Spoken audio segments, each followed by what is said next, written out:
Welcome to Luca and Miguel. Enjoy the video.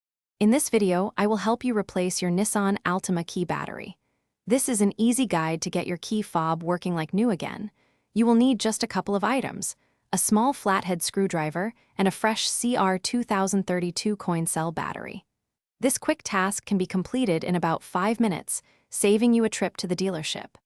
Let's get started with preparing your key fob for the battery swap. Now, let's open up your key fob. Look for a small indentation or slot, usually on the side where the physical key might be. Take your small flathead screwdriver and gently insert its tip into this slot.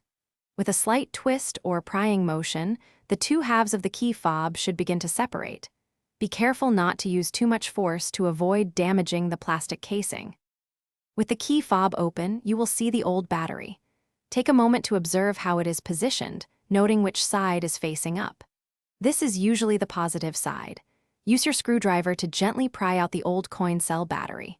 Now, take your new CR2032 battery and carefully place it into the compartment, ensuring the positive side, often marked with a plus sign, is facing upwards, just like the old one. Almost done. Now, carefully align the two halves of your key fob casing. Make sure they fit together snugly. Gently press them together until you hear a satisfying click, indicating they are securely fastened. Once reassembled, it is time to test your key fob. Try locking and unlocking your vehicle from a short distance to confirm that the new battery is working perfectly. Congratulations, you have successfully replaced your key fob battery. Thanks for watching and please subscribe. It's the best investment you'll ever make.